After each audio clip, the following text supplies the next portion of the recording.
उद्या महानगरपालिकेसमोर बेमुदत उपोषण सुरू करणार आहे।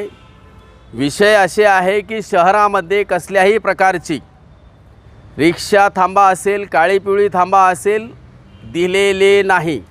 स्मार्ट सिटी शहर बस जी आहे त्या स्मार्ट सिटी बसला रोडवर मार्किंग करून दिलेली आहे। रिक्षा चालकांना व काळी पिवळी चालकांना मार्किंग का नाही? क्या कहेंगे महाराष्ट्र वाहतुक सेना की तरफ से जो है तो कल आप उपोषण पे कारपोरेशन के पास बैठने वाले, इसकी डिटेल बताइए। सबसे पहली बात तो महानगर पालिका पे उपोषण लगाने का मकसद ये रहा कि आज से 4 दिन पहले दिल्ली गेट के ऊपर स्टैंड होने के बावजूद भी महानगर पालिका के दस्ते ने आकर स्टैंड के ऊपर तहस नहस किया, गड्ढे खोद के झाड़ा लगा दिए, झाड़ा के लिए गड्ढे डाल दिए। तो ये स्टैंडों के ऊपर खोदना चालू कर दिए। रहा सवाल उपोषण का, तो ये जो स्टैंड है ये स्टैंड हमेशा हमें अभी से नहीं मिला। 2016 में भूतपूर्व कमिश्नर अमितेश कुमार साहब ने दिल्ली गेट से हड़को कॉर्नर होते हुए हरसुल टी पॉइंट होते हुए जलगांव रोड पे, सिल्लोड रोड पे स्टैंड दिए। फिर महानगर पालिका की तरफ से ये कार्रवाई जो चल रही है, तो स्टैंड के ऊपर कार्रवाई करने से बेहतर है रोड के ऊपर का अड़थला कब निकाले जाएगा। जिस तरीके से रोड पे अड़चने आती है वो रोड के ऊपर की अड़चने कब निकाले जाएंगी। आज की हालत में पानी गिर रहा, बरसात का मौसम है, गाड़ियाँ खड़े करने के लिए जगह नहीं है। महानगर पालिका से पाइपलाइन का काम चालू है, स्टैंड का बोर्ड वहाँ से निकाला गया और पाइपलाइन के पाइपा रोड पे पड़े हुए, तो गाड़ियाँ खड़े कहाँ करना। और महानगर पालिका का दस्ता आता है गाड़ियाँ निकालो, ये कहाँ का इंसाफ। ये होने नहीं देंगे और होगा भी नहीं। रहा सवाल कल का उपोषण का, वो उपोषण के अंदर जो शहर के अंदर की जो डिमांड्स है, जो रिक्षा चालकों की डिमांड्स है, आजपर्यंत महानगरपालिकेला असेल, जिल्हाधिकारी कार्यालय असेल, विभागीय आयुक्त कार्यालय असेल, पोलीस आयुक्त कार्यालय असेल, RTO कार्यालय असेल, PWD कार्यालय असेल, आम्ही यांना पत्रव्यवहार केले, उपोषण केले, आंदोलन केले, मोर्चे काढले, तरीसुद्धा महानगरपालिकेला कसल्याही प्रकारची जाग येत नाही। महानगरपालिका जागे झोपायचं सोंग करत आहे। ते झोप उडवण्यासाठी उद्या महानगरपालिकेसमोर बेमुदत उपोषण सुरू करणार आहे। विषय असे आहे की शहरामध्ये कसल्याही प्रकारची रिक्षा थांबा असेल, काळी पिवळी थांबा असेल दिलेले नाही।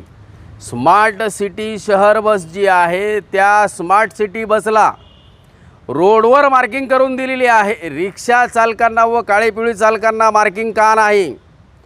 जर मार्किंग रिक्षावाल्यांना जर दिली असती तर उपोषणाची वेळ आली नसती। महानगरपालिका याला जबाबदार। शहरामध्ये वातावरण निर्माण झालेलं आहे की वाहतूक पोलीस कर्मचाऱ्यांच्या मेहरबानीमुळे आम्हाला ऑनलाईन चालन भेटतं आहे। एका रिक्षा चालकावर लाख सव्वा लाख रुपये ऑनलाईन चालन आहे। दोष महानगरपालिकेचा आहे। टार्गेट पोलीस कर्मचारी, वाहतूक शाखेचे पोलीस कर्मचारी आणि अधिकारी आहेत। हा गैरसमज महानगरपालिकेने संभ्रम निर्माण केलेला आहे। वाहतूक क्षेत्रामध्ये वाहन चालकाचा आणि पोलिसांचा संगनमिळन काम चालू असते, परंतु या महानगरपालिकेने द्वेष निर्माण केलेला आहे। जर जागा दिली असती तर वाहतूक शाखेचे ज्या रिक्षा चालकांना दंड पडलेले आहेत ते पडले नसते। महानगरपालिकेच्या अंडरटेकिंगमध्ये हरसुल टी पॉइंट असेल, सिडको बसस्टँड असेल, रेल्वे स्टेशन असेल, मध्यवर्ती बसस्थानक असेल, क्रांती चौक असेल, कोणत्याही पुलाखाली, उड्डाण पुलाखाली महानगरपालिकेने अधिकृत मार्किंग पॉईंट दिलेली नाही। का यालाच स्मार्ट सिटी म्हणता येईल? स्मार्ट सिटी बनवण्यासाठी पहिले रोडवरची वाहतुकीचा अडथळा निर्माण होणारा, प्रत्येक सिग्नलवर प्रवासी उचलायचे कुठून, सोडायचे कुठं, उचलला तर 1500, सोडलं तरी 1500, हा जो ऑनलाईन चालनचा भुर्दंड आहे तो एकमेव महानगरपालिकेच्या निष्काळजीपणामुळे आहे। आणि म्हणून महाराष्ट्र वाहतूक सेनेच्या माध्यमातून आम्ही सर्व वाहन चालकांना विनंती करीत आहोत की आपण उद्या 11 वाजेपासून बेमुदत अमरण उपोषण चालू होणार आहे।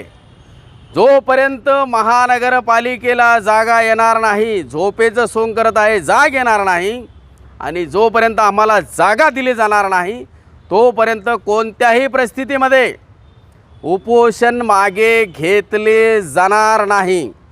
दुसरा विषय smart city bus. Smart city बसमध्ये प्रवाशांची जी मान्यता प्रत RTO प्रशासनाने दिलेली आहे त्या मान्यतानुसार स्मार्ट सिटी बस चालली पाहिजे. डबल टॅक्स भरायचा कायदा महाराष्ट्रात नाही, भारतात नाही. डॉक्टर बाबासाहेब आंबेडकर यांनीसुद्धा काय संविधानामध्ये तरतूद केलेली नाही का एका वाहनाला डबल टॅक्स भरून वाहन दुप्पटी किमतीने चालवायला पाहिजे. हे कायदेशीर गुन्हा आहे आणि या महानगरपालिकेच्या माध्यमातून आजच्या घडीला माहिती मिळालेली आहे की smart city bus double tax भरून चालत आहे. जर smart city bus double tax भरून चालत असेल तर रिक्षांनासुद्धा डबल टॅक्स घेऊन 10 प्रवासी बसवायची मुभा द्यावी, ही आमची मागणी आहे. जर 10 प्रवासी बसवून रिक्षा चालकांना मुभा देत नाही किंवा काळी पिवळी टॅक्सी चालकांना 9+1चा परवाना आहे त्यांना 17+1चा परवाना द्यावा. जर ह्या दोन्ही मागण्या मान्य होत नसेल तर स्मार्ट सिटी बसचे डबल टॅक्स कोणत्या आधारे घेतला जाते ते तात्काळ रद्द करा.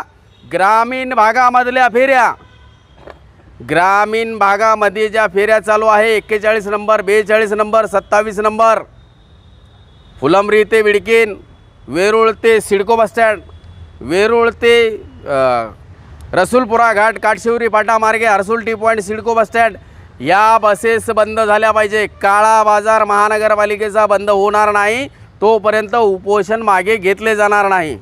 या उपोषणामध्ये हबीबभाई जिल्हा संघटक, असद अली शहागंज शाखा आपले विभाग प्रमुख, मोहम्मदभाई, इरफानभाई तात्या, शहर उपाध्यक्ष सुभाष कदम, शहर उपाध्यक्ष रफिक कुरेशी, सर्व महाराष्ट्र वाहतूक सेनेच्या माध्यमातून सर्व शहरातील सर्व वाहन चालक मालक यांना पुन्हा विनंती आहे की आजपर्यंत आपण आंदोलन केले ते चुकीच्या मार्गाने ठरलेले आहेत. कारण मोर्चे काढले, उपोषण केले, आंदोलन केले, त्याचा कसलाही मोबदला देण्यात आलेला नाही. त्यामध्ये असा उल्लेख करण्यात आलेला आहे की आपण आंदोलन करत आहात, आम्ही महानगरपालिकेला पत्र पाठवू, महानगरपालिका पत्र देईल, त्याचं उत्तर आल्यावर आम्ही तुम्हाला कळवू. ते आता होणार नाही. आता सरळ डायरेक्ट अटॅक महानगरपालिकेवर. मी जातोय, आम्ही सर्व जाणार. आपण शहरातील रिक्षा चालक आहात, संघटना कोणतीही असो, पक्ष कोणताही असो, परंतु रिक्षा चालकांच्या विचाराचा हेतूचा जर विचार असेल, मी चाललो आहे, माझी टीम चालली आहे, आपण येणार का? तुम्हाला प्रश्न विचारतोय, आपण येणार का? आपण येणारच, यावंच लागेल. महाराष्ट्र वाहतूक सेना जिल्हाध्यक्ष सलीम खामगावकर व महाराष्ट्र वाहतूक सेनेची शहर व जिल्हा पूर्ण टीम. जय महाराष्ट्र.